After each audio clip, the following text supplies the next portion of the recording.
There's nothing like cracking that cellophane and pulling that record out. It just smells great.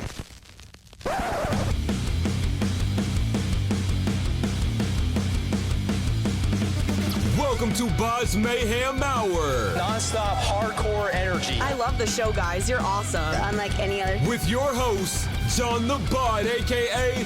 the Bod Father. Man, this stuff rocks. This is Vita Mortis, and you are listening to BODS Mayhem Hour. The views and opinions of the guests do not necessarily reflect the views and opinions of BODS Mayhem Hour, its staff, affiliates, or sponsors. Parental discretion is advised. Welcome to BODS Mayhem Hour. Hey everybody, welcome to BODS Mayhem Hour. I am your host, John the Bod, aka the Bod Father, and as always, I'm bringing you guys and gals awesome interviews. But before I introduce our guest today on the podcast, I need everybody, please get out there and subscribe to BODS Mayhem Hour YouTube page. It takes 2 to 3 seconds, folks. I'll walk you through it. We'll eat a sandwich. We'll have fun. We'll have Seasons in the Sun, all that stuff, the whole good song. Just click on the notification bell, click subscribe, because there's a lot of great interviews that I feel a lot of people have not got to see yet. They've not got to see all these great questions and all these great answers. You want the real truth and real answers and real questions right here? This is the podcast, BODS Mayhem Hour, hands down. So today's guest is Vita Mortis of Screams of Desolation. He hails from the deep woods of Alabama. And Screams of Desolation has released their album Death Embrace Me. So how you been doing, man? And welcome to the podcast. I finally get you on here.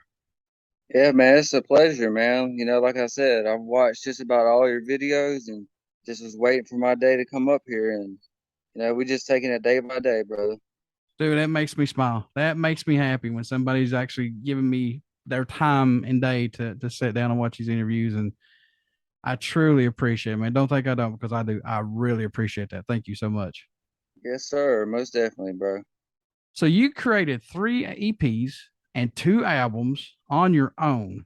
When did you decide you yourself needed to just start creating music and just releasing music on your own? Was there something that just happened, or did you just feel like, I just want to do this by myself? Well, it's kind of a mixture of things for me. I think early on at a young age, I didn't know how to really understand my feelings that I had of like these dark depression feelings and all this stuff. It was just like I didn't understand it. And then I started listening to music and got down the rabbit hole. It all started with Pantera, then the Slayer and all these other heavy metal bands. And then I found black metal, and I kind of just like I felt like my soul connected with it. And I found that like when I was about 15, I started just, learning how to record. I would just watch YouTube videos and learn how like the recording process. And then I started just recording my own music. And it really just started because I don't really get along with people. And, I think that my music is very sacred to me. And like, I just don't want anyone else to be a part of it really, except for me, because that makes it like a little more just a little more real for the people to listen to. It's just coming from one person with one idea and not a bunch of different ideas all combined together and something that's like hard to understand. And basically it just started recording kind of saved my life in a way. Oh, wow. Yeah. Music is beautiful, man. It can do that for anybody. And speaking of that, when you started to find yourself and find your feelings and stuff like that, writing these out, man, these songs, especially when you see it come from, mind to pen to paper, was that a release for you, man? Was that therapy in some sense for you personally? It most definitely was, man. It's like the music in itself is something different than the lyrics to me. I think the lyrics really process a message to the listeners and can identify with the music because of the lyrics. So writing my lyrics has always been like a therapeutic thing for me, as a healthy way to release these feelings pretty much. How excited are you to release Death Embrace Me? I know it's been out for a little bit now, but how excited are you to have that album out, man, and finally move on to something else? Man, that album, it really means a lot to me because put a lot of blood, sweat, and tears and pain into those songs. And some of them were already recorded. Like I think there was 2 or 3 of them that was already recorded, but the rest of the album was all new songs that I wrote. And it's just out of all the music I've done, I identify with that album more than anything. If you could pick a lead track off the album, man, what would it be? Because I know you don't have one off of it, but what would be the lead track off that album for you personally, if you can pick one? Yeah, man, I definitely say Suffering and Sadness is my number one because at the beginning of it, I have an audio clip of a mental patient from the 70s in a psychiatric ward, pretty much describing why she wanted to kill herself and the way she wanted to do it.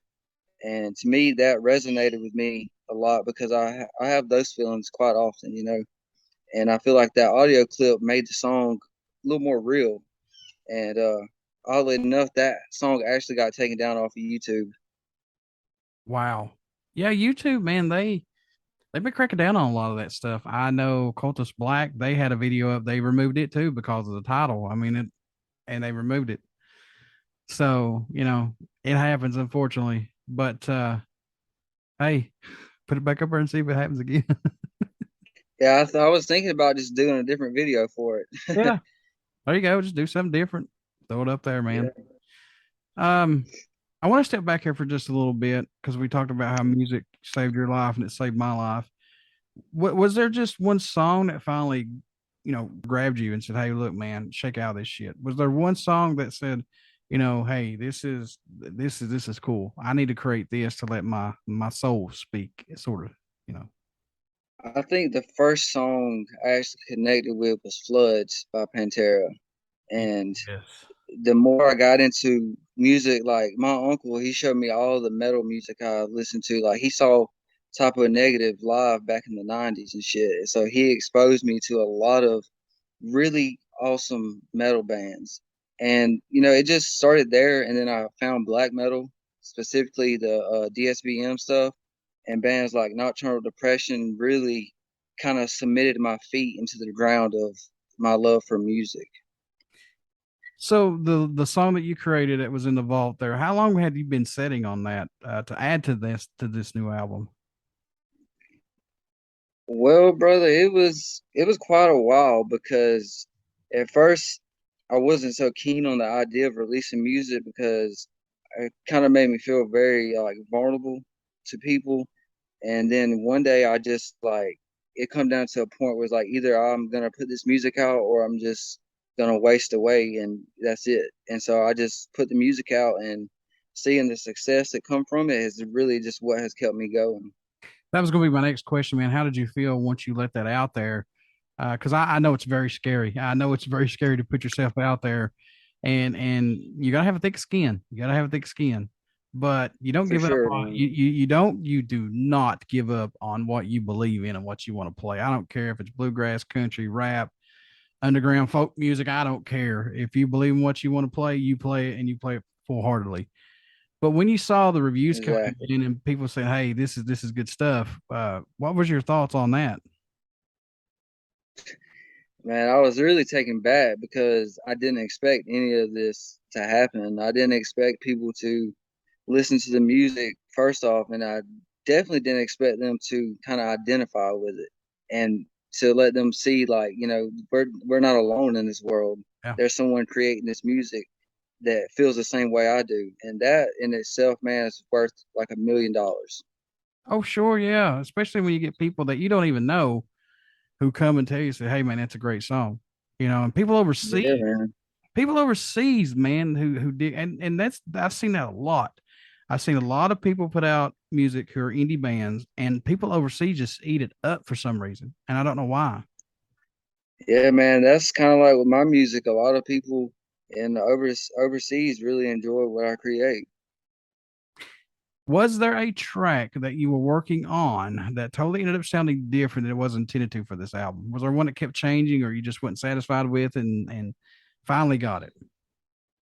It's probably one of the most popular songs off of Death Embrace Me. It's called Cold and Alone. I could tell you right now, man, I freaking went over that song probably 3, 4, maybe 5 times to get it where it sounds like now. What was the most difficult part about it though that you just could not get, or you just wasn't satisfied with it? What was it? I think it was the music. I wanted the music to sound a little different than first was, like the original. I was going for more of I mean, the song itself is already really depressing, but I guess it kind of started out as something a little more happier. And then as I kept rewriting the lyrics and rewriting the music, it became cold and alone because that's just how my feelings ended up. At the end of the day, that's just how I felt after it was done. And after that fifth time, I was like, fuck it, dude. It's as good as it's gonna get, and that's just what it is. Were there any tracks that didn't make this album we could see on another album down the road, or EP from you possibly, or are you writing on anything new maybe? Actually, yeah, man. I'm after the interview and stuff today. I'm gonna start recording the rest of the vocals for my new EP. Okay. But on Death Embrace Me, all those songs, they're there, man. There's no like hidden songs or anything. I gotta know this, man. I know these are your babies, but do you have any tracks standing out more to you than any right now on this album? And like I said, I know these are your babies, and I know it must change from day to day. But do you have any that stick out for you personally? Yeah, it definitely does because each song means something different to me. So it's kind of hard for me to judge what's the best in my opinion. Like I said, Cold and Alone, Suffering and Sadness, Take Me Away. Those songs really like mean the most to me. What's the growth musically you've seen from yourself working on these EPs, albums up till today? What's the growth that you've seen that's impressed you that you thought just come out of nowhere, possibly, or something that you thought would never change? I would say it's definitely the amount of people who message me and tell me that they, love my music and they love what I do. That was something I never expected. And I love the fact that I am a one man band, so I can interact with these people and talk to them like a normal person because I'm just another guy putting music out, man. There's nothing special about me. There's millions of people who do this, but I want to be able to connect with the people who like my music and let them know that I'm a real guy and these feelings I stream about are real. Like there's no facade to anything that I do. Everything is truth. Everything's got truth in it. What about taking this out on the road? Or have you thought about that? Or you just want to stick to just what you're doing right now? Or maybe down the road you want to? I don't know, man, because I think I'll just keep rolling like I am. Just sit at home and record my music. Because it goes back to that thing where feeling very vulnerable. I think that playing out live would make me vulnerable, and I really just don't feel the need to play live or to go and perform any of my songs in front of people because I just feel more comfortable, sitting on my couch with my all my setup there and just doing it at home. What do you hope everyone takes away while listening to these new songs or just Vita Mortis music in general, man? What do you hope they get from it when they start listening to it, if anything? I just, I think my whole message is, well, I feel like a lot of people think they're alone in their feelings of like depression and all these really dark feelings and like really dark feelings and dark thoughts a person may have. If they can identify with the music, I think that like sonically that could help them out a lot because it helps me out a lot knowing that someone listens to what I create. It really means the world to me, and I'm extremely thankful like for every single person who listens to my music. I know that you still have a lot of music that you listen to this day, but is there a go-to album or a song that you find yourself going back to and listening to from time to time that you can't kick it out, man? You've got to go back and listen to that album or song possibly. It's definitely Anthem to Self Destruction by Nocturnal Depression. That actually their whole discography, man, really inspired me to like start doing music. And bands like the one man bands like Xaster and Leviathan and the other one man bands, they inspired me to do this because they were doing it on their own for the same reasons I wanted to do it on my own. So it kind of just kickstarted me, and I definitely go back to Nocturnal Depression every day. Every day I listen to them. I gotta know, man. I gotta know. We're Pantera fans. What do you think about the so-called reunion, which it should be a tribute because there's no Dime, there's no Vinny. But having Zach come in and Charlie Benante play drums and guitar, Zach to me is fine. I have no problem with that. But what's your thoughts on all this, man? I think that Zach Wild is a killer guitar player for the job. I don't really know if they're trying to grab more money under the umbrella of Pantera. Mm-hmm. And also try to think about it. What would, Dom and Vinny think about it? Obviously, they're gone, and how would they feel if they was here about it? Like if they were kicked out of the band or something, and then Phil and Rex put in 2 new members and still called it Pantera. It definitely should be a tribute, not a reunion, because there's nobody there to be the reunion. It's don't get me wrong, I love Pantera's music and everything, but I really don't know if they, it's really whatever they think is right, man. It's not for me to say what's right or wrong, but I just think Zach Wild's the best they could find as far as guitar player to do it. Like, he can nail spot on the Dime tone, but the way Dime played as well. Yeah. There's no other guitar player that can do that. And I think Charlie Benante is an excellent choice for Vinny. I do. I really think so. Yeah. I know everybody's screaming Mike Portnoy, and I have no problem with that either, but I just think Charlie Benante is the man. He can freaking drum. Yeah, man. That's, these 2 guys, good fit. And hey, you never know, man. You see that first show, they, Zach and Charlie and all of them, man, they may knock this out of the damn ballpark, Yeah, nobody knows, man. Yeah. They could really kick some ass. So let's hope that, and I'd love to hear these old songs getting played live. I'm not gonna lie, I'd love to hear it. Yeah. I was at Rock on the Range when Phil was there. No, Rex was there with Kill Devil Hill. Mm-hmm. Here comes the mighty Phil Anselmo on stage when he was there with Down, and they played Mouth for War. Yeah, they played that song.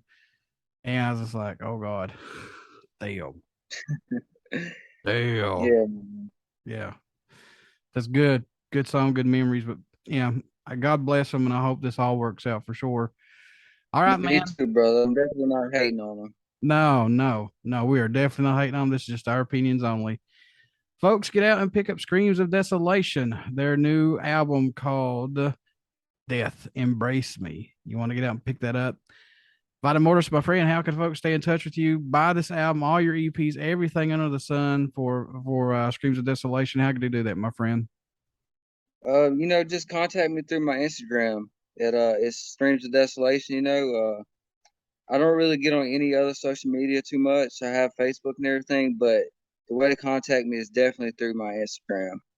And I'll have all these links posted on this interview too. When it goes live, everything will be on here for you for sure. Cool stuff, man. Before I let you go, would you care to do a promo for my show?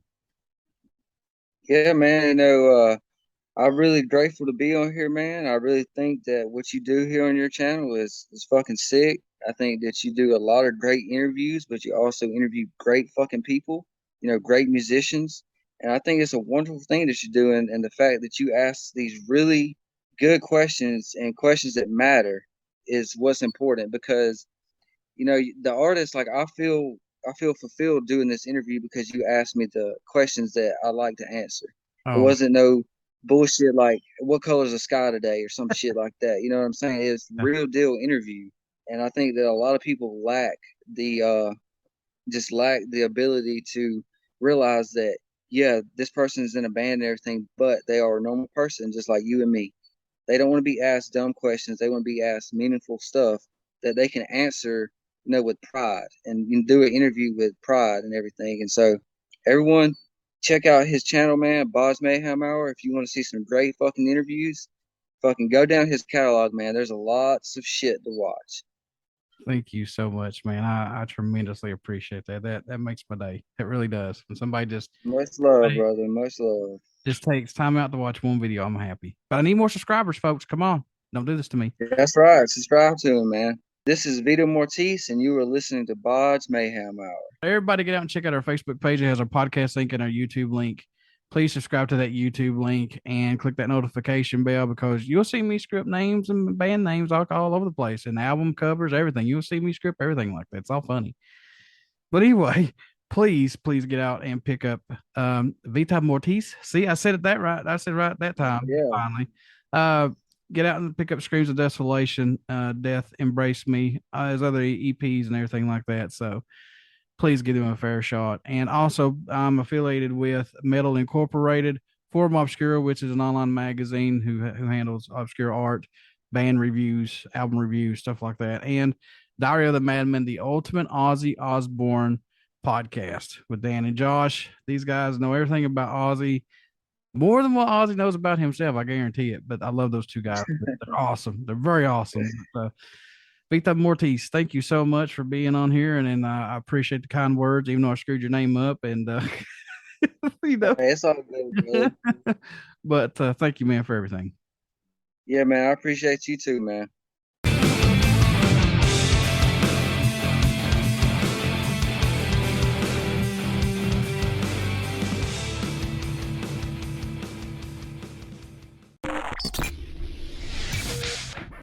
You're listening to BODS Mayhem Hour. Follow us on Facebook, Twitter, and Instagram.